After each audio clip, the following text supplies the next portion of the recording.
Night Fury!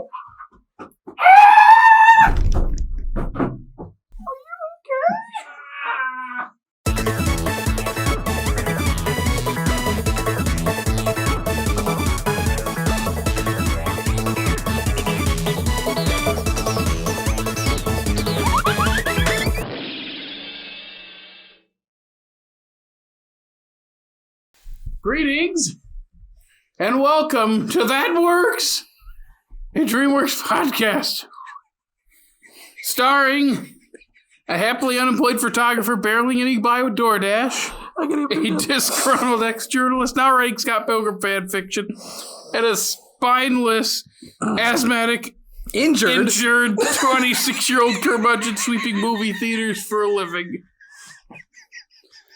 Those of you audio listeners, I rammed into the table. Full speed. And I biffed Full it, speed. and my leg hurts. He was a night fury. He was beautiful. He was He was a beautiful night fury. Today It's a happy day. it is. Day. We It's a have great one of day. the best movies that DreamWorks has ever made. Woohoo! 2010, the first of 3 features in this year. How to Train Your Dragon. For their 19th feature, DreamWorks decided that, hey, we're going to up the game again. We're going to start off a new franchise. I don't know if it was a franchise, of course, at the time, but quite the first movie. It holds up all these years later. Very rewatchable. Very, very well done. We're going to gush over it in this episode. Get ready for gushers. We're going to explode from the inside with juice about this movie. I don't know what hurts. Synopsis, please. My head or my knee. Anyway, without further ado, How to Train Your Dragon. Woo! Spoiler alert, remember, want you to keep the magic. Forgot to say it that way in the last episode, but you said a spoiler warning. Yeah. So if you haven't seen it, watch the movie. It's good. It's good. This might be one of those ones I just don't know who hasn't seen it. A scrawny Viking named Hiccup is the son of Stoic, the chief of a tribe of dragon hunters. Being the village pain, Hiccup desperately wants to fit in and finds his chance when he captures a Night Fury, one of the most feared and mysterious dragons. Upon further inspection, Hiccup finds he cannot kill the animal, thus leading him to learn more about them and how they aren't the vicious demons his fellow tribesmen makes them out to be. Hiccup and the dragon named Toothless grow a strong bond as Hiccup also rises to the top of his dragon hunting class. But can Hiccup keep his secret for long? It threw me off because I thought I wrote Hiccup and Hiccup, but I jumped over a lot. Did Hiccup ever hiccup? Probably. If they did not, they really missed an opportunity. I mean, Should have named him Screw Up. That's too easy. That's too on point. I know it would be good. That's it. That's the one flaw. Hiccup never hiccuped. There we go. Oh, I just took care of everything. Whew. Anyway, So how you feeling, Night Fury? Did you like it? yes. Let's let Jake start. Okay, go for it. Where were you when this came out? what year did it come out? 2010. 2010. I had just graduated from college. Oh, in March? It would have been about I would have. a couple months later. It would have been December. Or, never mind. Anyway, y'all, this is my favorite DreamWorks movie. It's my favorite DreamWorks franchise. In my head, you can't discuss this one without discussing We're back. I do love that movie. But without discussing what? Without discussing the other two, because I feel like I don't even want to call it a time capsule, because I feel like it is a movie that grows with you, not in the same sense that you say it, but in a sense that it speaks to me at different levels than when I watched it 10, 11 years ago. It's timeless. It will speak to me differently when I'm 50, so not that far from now. Old man. Oh, there's an old man cough for you. But the animation, like, I implore you to find anyone that hasn't felt like Toothless felt in that movie at some point in their life. I really do feel like a dragon sometimes. And it's just... Did I say Toothless? Yeah. Sometimes you just gotta crawl around on all fours and breathe fire. Nice speech. Come on. You have to bring it in. Oh my god, that was horrible. I can't. Don't kill yourself. Night Fury! Like a rabbit getting caught in a trap. Maybe it was. Nicely done. Yeah, I guess if that's what you're going for. I met Hiccup. You relate to Hiccup. I relate to all of them on some level, but that's what that nailed it. Is like the different characters. Like you can literally, kind of like you were saying, at any point in your life, you can either relate to Hiccup or you can relate to Stoic. Like there's just like you can relate to the feeling that you're not wanted. It's just like the vulnerableness. It's just like it resonates so well through it. It's just and also saying something to someone over you and them just not hearing you. It's so easy to relate to, and I think that on top of the incredible world building and the incredible just setting that the directors and writers came up with. It's based off books. Yeah, but this is a case. This is a case where the movie is better than the books. I've not read them. I can't speak for it. I did not is better. know that. Just trust me. It doesn't make much sense in the book. The point is they have something to build off. I did not know that. Thank you for pointing that out. Yes. Well, because I didn't do this. Rated PG. You didn't do that in the last one either. That's what I meant. You're dropping the ball there, bud. You gotta drop the ball. I just dropped my knee to this table. You just wrestled this table to the ground, man. We almost lost all of the mics. Toothless. I was about to be kneeless. Anyway. Oh, God. Yes, I will further elaborate on your thoughts where you meaning you, the audience, at least in some way has to relate to Hiccup. I haven't met anyone who hasn't in some capacity, because not only they're not fitting in, but just trying to do the right thing, and then he's given the opportunity to redeem himself by killing a dragon, and he can't do it because it's not in him. Mm-hmm. It's a great scene. Because it's such even a good when you're, scene. I'll say kid, we were in high school when this came out. Well, yeah, this might have been right before you started, wasn't it? Well, dude, I would have been like, 8th or 9th grade. Yeah, so gosh. So we're out of the age group that this is specifically geared towards. But I remember my friends saw it in theaters. I missed it, but they saw it and they said, this is really good. It surpasses like anything DreamWorks probably could have. It's one of those pivot points for DreamWorks where they just went. Whoop. They're like, oh, everybody loves this? All right, let's get it. Let's go. We can make something everybody loves instead of a lucid acid dream? Yes. Exactly. Like, I mean, don't get me wrong. There's always time for lucid acid dreams, but this is. It is another lie reveal of sorts, but it works differently because the lie reveal isn't he's putting on a charade. Yeah. Because he's not. He's using the knowledge from this secret he's keeping to better himself in this and that other way. Mm-hmm. So it's not that he's faking being good at something. He has a secret. Also, it's not like the rest of the cast is oblivious to the fact that he's lying. We know that there is someone that knows that something is not right. Well, and you can tell they're all kind of that he is fishy. Lying about something. They're all fishy. They're like, how on God's name do you know this? It works differently because not everybody is bamboozled by it. Yeah. There's no big fallout scene where everyone hates him. It's literally just the scene happens and everyone figures out what the focus isn't. How could he do this? No, it's Stoic is pretty pissed. Mm-hmm. And then locks up Toothless and then figures out that through Hiccup there's a use for him to find the nest, as you say. What's interesting about Hiccup is that, when he shot Toothless with the net thing, he had all intentions of killing him. Oh, 100%. Yeah. And that's a wonder. It's so hard for me to say I love that scene just because I love the movie so much. I know it all is just wonderful. It's just kind of like you were saying, it's really hard if I'm going to try to pick it apart and criticize parts. It's really hard to find anything that I don't agree with. Like, even though it took me a second to get used to Jay Baruchel's voice as Hiccup, just because it just came across as like a little whiny for like not for very long, but just like for enough. I'm just like, oh, and then it just It just fell right into it. And then he matures the voice with the character. That's what he does. Yeah, he's really good in this role. He is. He's the heart and soul of the whole franchise. Yeah, he really nails it. And I love how he's the voice in everything they do, like the short films. And I think the show. That's impressive that he's able to actually when they do that. On.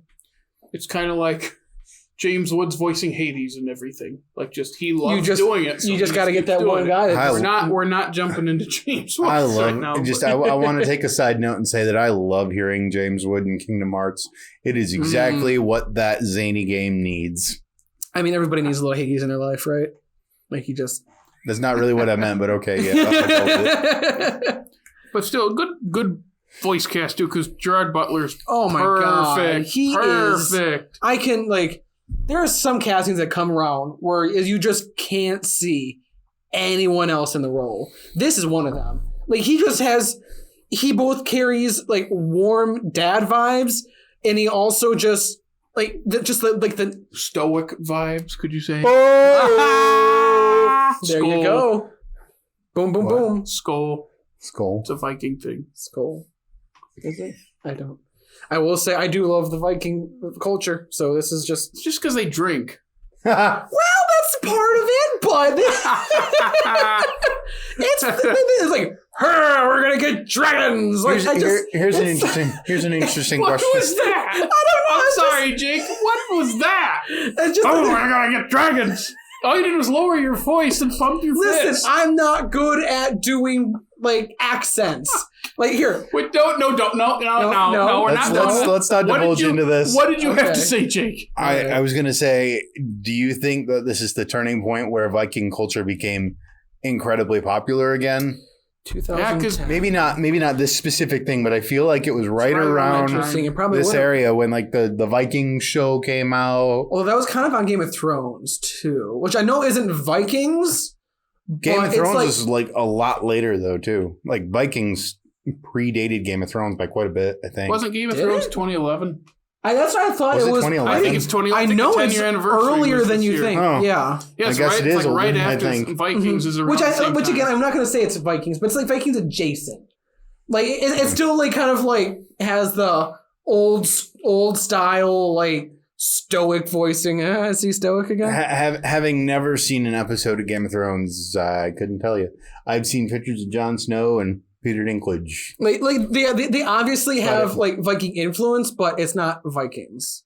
Okay. It's a fantasy world. It's fantasy, and it kind of brings all that in. And I have to wonder if this did jump off another really big fantasy. I'm sure it did. Because just based on just obviously it's fantastical and it's incredible the way it does it. I mean, everybody got into it. And everybody wants a toothless plush. Oh my gosh. I would take it. I'm a 35-year-old man. I would take a toothless plush. I'd put it right on my nightstand. Me too. I'd pet it every night before I went to bed. Look at those that's kind of Does it have retractable teeth? I probably didn't even have teeth. If it had retractable teeth, that'd be dope. That would be really cool. I will. No, I was going to say. I had a thought and it just kind of went away. I like the father-son dynamic, like we've said, especially keeping in mind later releases. You basically have to hold on to every moment they have together because of what comes later. That's for the second movie to discuss. For the second one, but they don't interact as much in this movie as you'd That's because he's gone most of the time. But the second one would not have hit as hard if this one did not do the groundwork. Just saying. And there's especially given the fact that you watch him fight that big. It's an alpha, isn't it? Yeah, I think the dragon at the end. Yeah. You watch him fight it basically single-handedly and make it back, and then the stuff happens, and the second one happens, and you're like, oh, that really that was his choice to do that. I cried. Oh yeah. So I don't want to keep going to the second one, but I just have to get this out of the way. It's one of those it's one of those trilogies you can't talk about one without talking about the rest of them. Because it's a good way. Yeah, it's a perfect first chapter that just obviously I don't know if they will or not, but they can keep making these. And I just keep watching them. I think they wrapped up. They did the third movie. They did that Homecoming short that is predates the last chunk of the third movie. Mm-hmm. And they said that's it. I mean, so far, props. If it makes money. I want to say props. Are you sure? Actually, yeah. It predates it? It came out after the movie, but the timeline-wise, it's before the last scene. Are you of the third sure? Movie. Yes. I looked it up. Okay, because I've watched that, and that wouldn't make sense to me, but okay. At least that's what Wikipedia told me. Wikipedia can't lie. They're putting on the play, but they never actually see the dragons, or they think they do, or like one of the kids does. And then that's what leads into the end of the third movie after the time jump. I think that's how the timing works. The point is there's no story after that last scene in the third one. Yeah, I don't know. And I know I personally haven't watched all of the spin-offs, but I just think it's such a rich world. Like, they could keep making these things, and people would still watch it. But I know, like, actually giving an end to something is a ballsy move, and I give props to them for that. So it's like, I don't know what I'd rather see them do, honestly. I was going to say about there's a scene between them when I was talking about the father-son relationship where he gives him the helmet made from his mother's breastplate. Yeah. Which, funny joke. Yeah, it really doesn't quite match up with what comes in the subsequent movies. Yeah. But the joke is still funny. It's endearing. It is. But I like that scene because it's like, he's like, we finally have something to talk about. And then he sits down and they're just kind of staring at each other like, yep. Here we go. We're going to talk. And nothing happens. Oh my God. You know what that exactly reminds me of? Is the scene in Indiana Jones 3, Last Crusade, where him and his dad are finally sitting down. Okay, Junior, let's talk. And it's just like nothing. I just connected that in my brain. That's why I love that so much. And it's like, I've got stuff to do. Oh, yes. Of course. And it's very, very funny. And it's such a natural relationship between them because they get mad for the right reasons. They get upset for the right reasons. And you see the disconnect the whole movie. And when they finally start connecting, it makes sense. It does. Yeah. I mean, I don't know. Everything. Wow, I'm really scatterbrained right now. I just really love this. I just love the writing. I love the world building. I can repeat myself a million times. You know what's a really interesting kind of way that Stoic comes back from the first dragon hunt? He comes back and he hears that Hiccup is the top student. He doesn't really question it. Like it's interesting because you listen to Hiccup say, my dad doesn't believe in me the entire movie. And yet when his dad comes back, he doesn't even question that his son is the best. Kind of. Remember, they're all cheering for him because he's left. and what's his Gobber's like, no. Because when he hears, they're excited about it. It's, he left. So it is a joke first, and then you know what I'm saying? Yes. It still is. Yeah, it's just, I really like their just dynamic and just how his dad really is. I mean, yeah, it's really just relatable. I mean, just like you can see like where he thinks he's not there and then he actually is. In a lot of ways, in a lot of like king and prince movies, there is a general disconnect between the parent figures and at least I feel, the children. And I think that this is different in that you can tell that that Stoic knows that Hiccup is all he has left. And it's not that he does not love him like a son. It's that he just doesn't know how to build a bridge between them because, well, the obvious reasons. If you want an interesting comparison, it's basically if they did the character of Buck Cluck and Chicken Little right. The mom is dead. He's doing his best. The kid is a screw up, but instead of doing what he does in Chicken Little, I'm going to exit the frame now. There you go. It's basically doing this right because instead of why did you have to bring Chicken Little into this? Because it's a similar setup. You know, I mean, there is okay. I was pushing Chicken Little aside. There is an argument. To be made where if they don't get Stoic right in this, the whole movie falls. Oh, yes. True. That's very true. But then they could probably falter a little bit more with Hiccup. Being the main character, being the one you see the most. even some of the side characters, but if they don't get that dynamic right, this movie makes no sense. Yeah. Yeah. And they nailed it. Yeah. And I like when characters, again, get mad for reasons that make sense and fit the character. Of course he's upset. His son's been harboring a dragon. But then when he realizes there's a use for this, boom, of course he's going to charge in head first. That's how his character is. He's like, I finally have a way to get to the nest, which now that we have context from the second one on what he thinks happened to his wife, puts it all into perspective. Again, that's not what this movie does alone, but the context from what the other movies does make that make even more sense. It already made plenty of sense. I mean, that's the thing that's what's so impressive for me is just that every movie complements every movie. Like you enjoy one for what it is, and then you see two, and then you're like, holy crap, it actually did so much more than I thought. I didn't realize that it was building these blocks that didn't appear until the second one. I think that's a brilliant way to make a trilogy. I wish more trilogies would do that, honestly.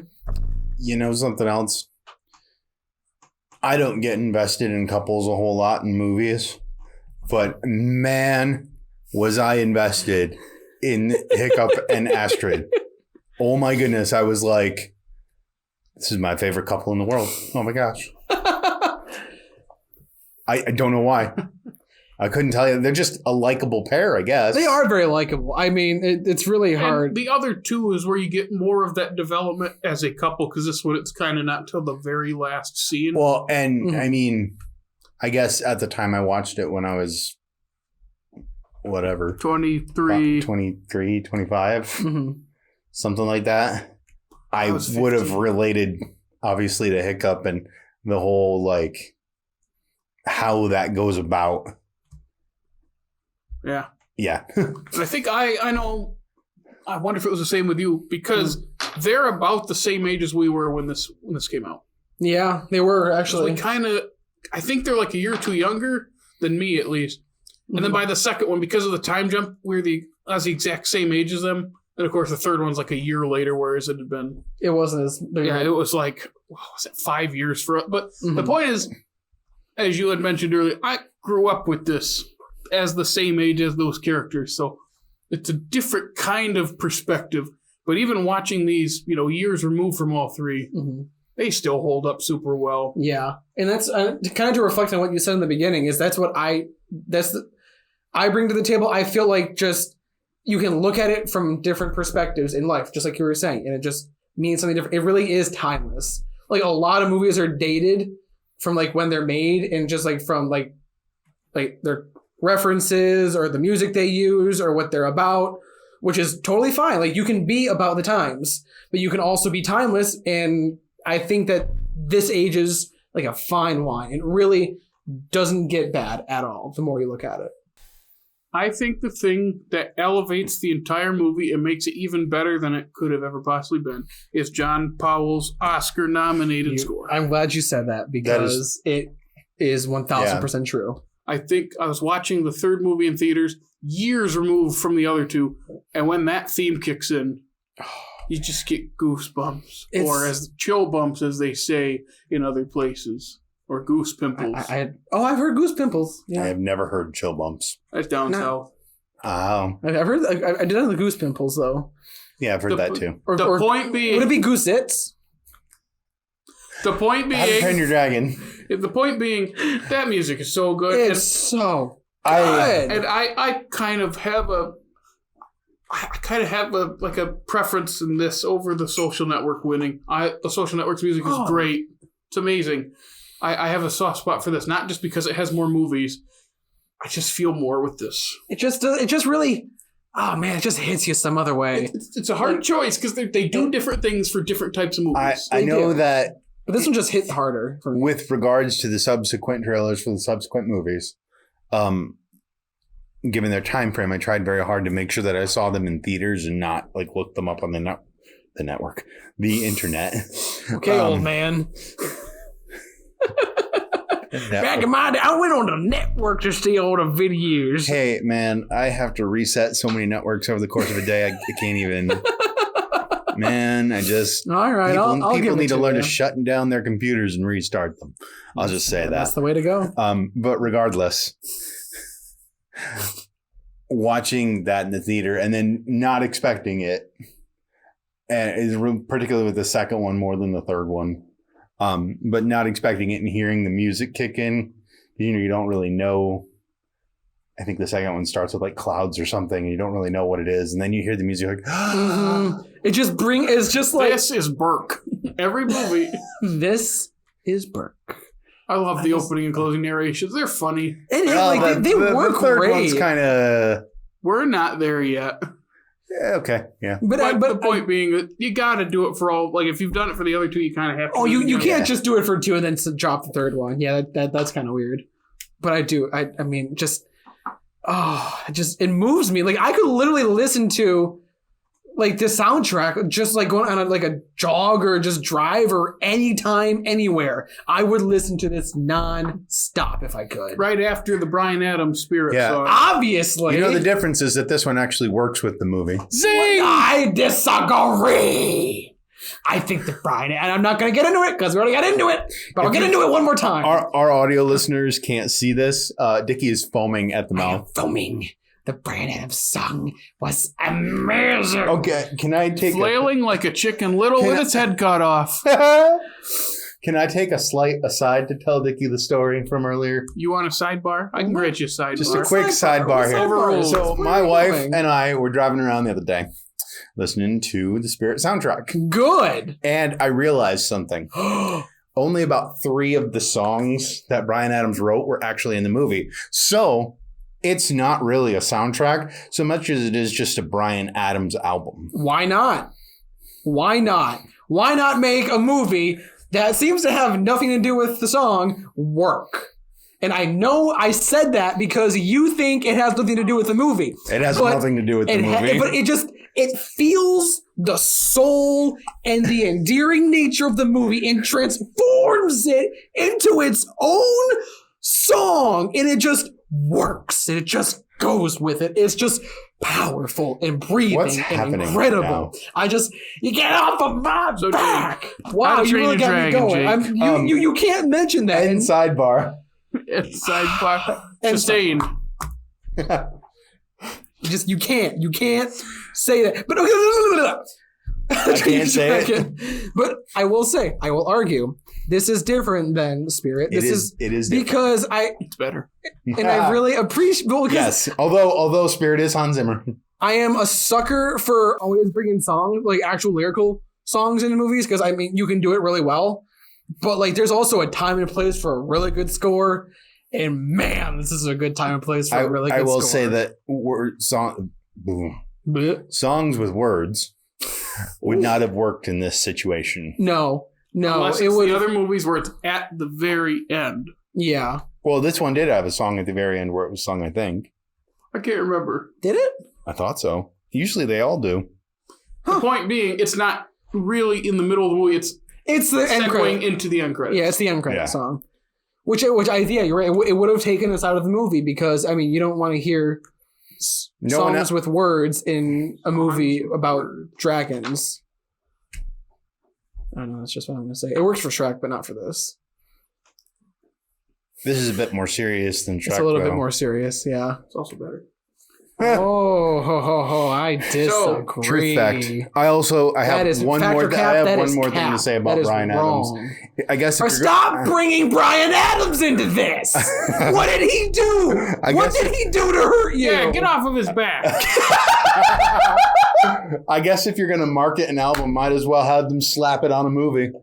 That's a good way to do it. He knows what he's doing. Bryan Adams, congratulations, man! You played the world. You played the world. That is right. The world.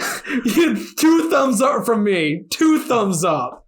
I bow at the shrine of your Spirit soundtrack, and also at the shrine of Shrek. Oh, obviously. So, How to Train Your Dragon. I was gonna say, to wrap up the music thought. There are 2 scenes that I wrote down that always give me those chills. And it's the first flight scene, especially when they kick into gear, he loses the sheet. Like that first flight when they're using all the shifts. If you're talking about Goosebumps, kicks in and he's swirling around and I go, yes, get it. That gives me some extra feeling, man. It makes me happy. So you have something like that epic. And then later in the movie when they give Astrid that flight and she's scared at first and until she apologizes, that's when Toothless makes that face, smooths out, and they go above the clouds and the music kicks in and I go...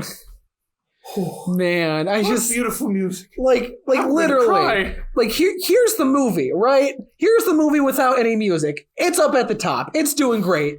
And then the music gets in, and it goes up here. Like apparently the hype train goes upward now. It just goes all the way up, past the top of the screen.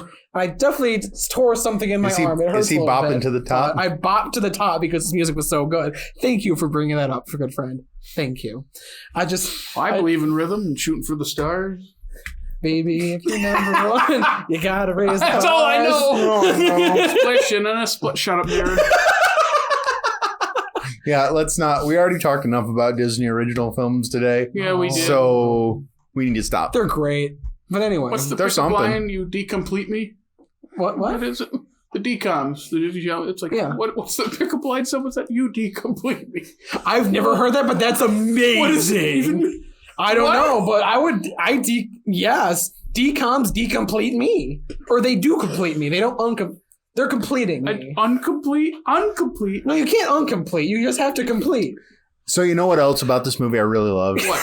The animation is just a step up. Like even from Kung Fu Panda Man, that fur that he wears and the scales on them dragons. How many hours? Fire. How many hours? Can you imagine if they would try this? How many hours? Oh God! How many renders? How many computers had to render this out? Like sweet mother of God! Just the fucking how much water? There's so much water. There is. Can you imagine if they tried to make this in like the Shrek 2 era? Oh my God! It would not work. Because you said that, I'm really glad it came out when it did in 2010 to prove it's better than Shrek. No. To prove that while Lean Green, third best franchise machine. Lean Green, I'm gonna break your machine. No. Back me up. No. Don't get me wrong. I adore this, but Shrek is just different. It's just better. Yeah, it is different. No. Half of the franchise isn't. But that doesn't matter. Yes, it does. How does that not because the first two movies are good enough and surpassing. And the third one's bad and the fourth one is decent. It isn't a good 4-movie structure. But this is much better. It's not even really a good trilogy. Better. Like it doesn't tell a singular story like this does. Okay. It's struck like you're very right. It's very different. Listen, hear me out. We've been listening to you just drone on about this. Listen. I don't know if it's drone. He's been high pitched and kind of like. I just want to say. I hate. No. You're playing with Dragonfire. I really hope the next words out of your mouth aren't the and Prince. Can you? Because you're going out the hall and that door is not going to open for you to get there. Just letting you know there, Can I speak my mind without any interruptions? Fine, we'll let you go. You say something stupid, though. We're going to have issues. No. No matter what, hear me out for like the next minute. Deal? Minute? Okay, 30 seconds. 30 10 seconds. 10 seconds. No! 1 sentence. Don't do it. Okay, listen. Okay. I don't know. You're going to like the way this starts. Okay, go. Starts, but we're not going to like the way it ends. I was wrong. I liked it so far. I understand that as a trilogy, this holds. I swear to God, Jake, put that instrument down. I know that as a trilogy, this stands to better. This holds. This fits together better. Oh my God. I can't talk. You need a minute just to talk right. This fits better together than the 4 Shrek movies. That's a DreamWorks podcast. See you next time. No. And that works. We're out for like eternity now. No, but the first 2 Shrek movies just have revolutionized more things And I'm not talking on How to Train Your Dragon. It's an incredible movie. It's an incredible franchise. But Shrek just hits me different, okay? Can you give me that? It just hits me different. I'll give you that. Yeah, thank you. You can like, but just because it revolutionizes more doesn't make it better. That's your opinion. I don't know that that's an opinion, but okay. It is an opinion. Everybody has their own opinions, okay? His own opinion. He literally said something being more influential and game-changing doesn't necessarily make it better than something else. And How to Train Your Dragon was a game changer. Okay, yes, but here's what I'm saying. What makes something better than something else is a personal opinion. That's where I'm coming from. Obviously, movies are art. Everyone takes it differently. I'm going on a rant right now, and I didn't expect to, but here it is. I can't talk about Chicken Little, but you can talk about this. I just mentioned Chicken Little. You both look like you went to a funeral. I wasn't expecting Chicken Little. Chicken Little is a bad movie. I wasn't expecting I'm making Chicken a comparison Little. of one that works and one that doesn't in that aspect of the father-son relationship. He's over here Brian Adamsing everything up and talking about Shrek being better than this as a franchise. What happened? Okay, you heard me. I said I was wrong. I like Shrek more than this. That's my opinion. But this is a better franchise. I'm done. Mic drop. Now I need water. My vocal cords hurt. I was going to say, I've never heard Dickey be hoarse like that. We have pushed him. We have pushed him a little bit in the spirit direction. I see what you did there. I'm not going to reply. I'm just going to... And you know something else? He's a little untamed, isn't he? Oh my gosh. How do you want me to lose my vocal cords tonight? Hey, then we can continue. A little bit, I do, yeah. Oh god. Here's the other thing. I have to bring this up. Please go ahead.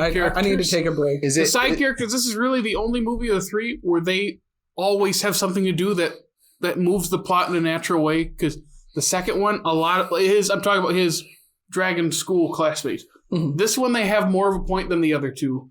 Because that middle one, they kind of don't do much. And the third one, they have more of a point, but still, like, it gets a little more taxing cutting to them in those other two movies. This one, they fit in perfect. And they're younger kids. Like the other ones, it's like, okay, I get it. We have to have them here. Let's keep moving.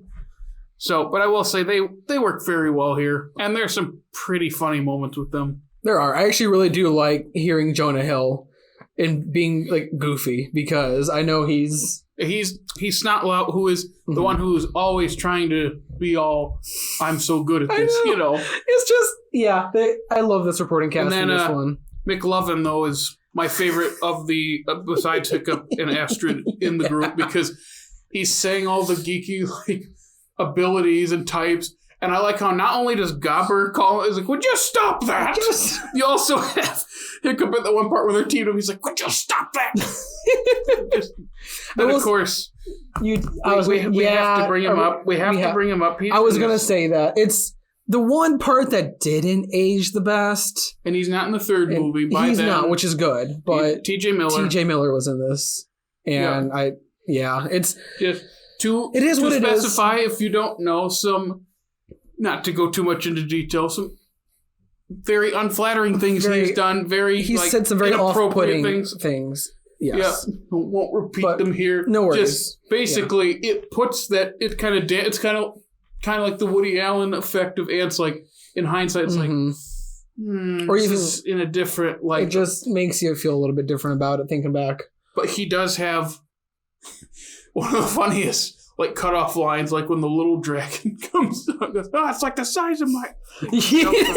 I laughed pretty hard at that. Yeah, it's a good joke for him to say. It really is. And it's kind of bad when you can tell the voice actor is different in the third movie, but not to the point where it bugs you. Like you notice it at first, and then you just forget. And it's just like, it is what it is. Let's let it slide. Yeah, I think that. Yeah, I do. Yeah, like literally all of the supporting cast They just knock it out of the park in this one. I put David Tennant down as Spitlout, which I believe is Snot Lout's father, but he barely says anything in the movie. I did not. I had to put him down. I didn't see that you put... That's a big name, but it's like, he barely says anything. I didn't even know that. I always think that he's Gobber at first. No, because they got the same kind of like pitch and accent. Yep. That's Craig Ferguson is great as Gobber. Oh Gobber is one of my favorite characters in this series. He's just wonderful. He is really funny. I love hearing every time. I relate to Gobber with, one leg and everything. Oh yeah. Moving on. I don't want to say anything. Yeah, follow that one up. And outro. Trying to think of anything else. There's so much good stuff. I know. I mean, we can gush about this movie and this franchise for the entire night. And there's no filler. There's no fluff. It's a late 98 movies. Can I say this? This degrees? One of. There you go. To your heart. You must be true to your heart. I don't know the rest of the words. It's getting hot in here. We said 100. Degrees? No, we hit 100 degrees on that one. Hey. Just gonna say. I'm just trying to move sorry, you said it. I had to. I couldn't not. Oh, I watched too much TikToks. Anyway. You basically are a TikTok. I am a human. Wow. Oh, okay. What were you going to say? I don't know. I'm going off the deep rails tonight. Oh, now I know. I think there's an argument made that this might be their best paced movie. Yeah. Because when you watch other ones, and it's not like you're paying attention to only the pacing the whole time. Like, you'd have to watch it a couple times in, like, the same time frame. But I feel like this one, it's like, yeah, it's not too fast, it's not too slow, it moves perfectly. Everything progresses perfectly. I don't want to be this person that always compares it to these movies, but Shrek. That's the only thing, and I know we just did a whole thing about it. I'm not going to bring it up again, but... You just did. I know I did. What is with you? I'm just saying. I'm not going to bring it up, but I am. It's not the most perfect pace. I think that is also paced well. Just as a quick argument, that's all I want to say. I think this works better as a story. Is better paced as a story. Because Shrek, wonderful as it is kind of like a bunch of vignette jokes. It really is. It's kind of set piece to set piece. Set piece to set piece. This is... And that's how it works. It's supposed to work that way. This joke sort of, yeah. It's just a different kind of pace. It reminds me of like a episode of Looney Tunes or Tiny Toons or something like that. Whereas this has... more easily flowing story points, maybe. But all of the decisions in Shrek is what advances the story. So I guess I kind of see where you're coming from, but also have to disagree just a little bit. But that's just me comparing it because I love comparing everything to those movies. Sorry. I'm sorry. I'll stop. We are gonna have I promise I'll stop. Fun time at the end of this comparing all these. We're going to have a whole highlight reel of us just disagreeing with them about where Shrek and Shrek 2 go. I'm not making any promises, but I just think that video of comparing all the movies is going to be 5 hours long. But there's good news. He's the one that edits that. Yeah! That's on you, not me. Anyone have anything else to say about How to Train Your Dragon? I think that's pretty much... We all agree. It's gold. Top tier DreamWorks. Absolute top I'd put it at number 2 on my own personal list. I probably put it... It's easily top 5 for me. I put it at top 1. At number 1? I think so. I like it. Above Prince of Egypt. Yeah. Interesting. I like it. I love Prince of Egypt, don't get me wrong, but this just hits me differently. Hit you. I was saying a difference between personal and... Yeah, this is the difference. This is the personal me. Gotcha.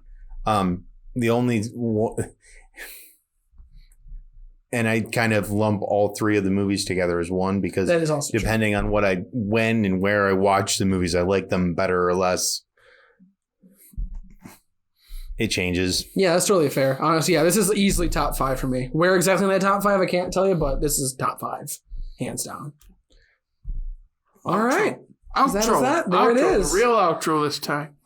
So that was That Works, a DreamWorks podcast talking about How to Train Your Dragon. And also, don't forget, follow us on all of the socials. We're dropping stuff on a weekly basis. We're having good times at all Slate Media.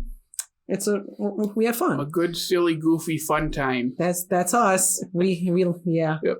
And next episode, the 20th movie in the DreamWorks catalog. We're getting close to the halfway point now. We're getting there. The 4th Shrek Woohoo! movie. Shrek Forever After also came out in 2010. Shrek 4 Ever After. You see what I did That there? would have been a better title. And as the tagline said everywhere, it's not ogre till it's ogre. I remember reading that and laughing, and then I didn't end up seeing the movie in theaters. That's a whole ogre. That's a whole nother discussion. Just get over it. And again, that works. DreamWorks podcast, How to Train Your Dragon. We'll see you next time. Bye.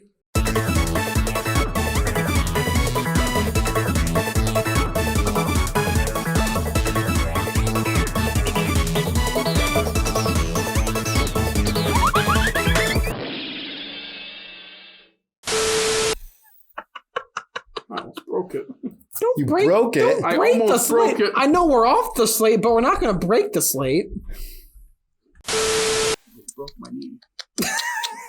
I'm sorry, you broke your knee. Which knee? That knee or Disney? Oh, I have a joke. Why would you knock on the fridge? To see if 'Cause it's it's running. running. Because there might be a salad dressing. Ha! Hey.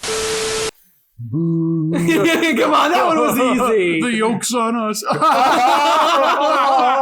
Walking on eggshells, yep. I guess you could call us hard boiled. And doesn't it feel sharp? I think you need to add my name to the does not sing list.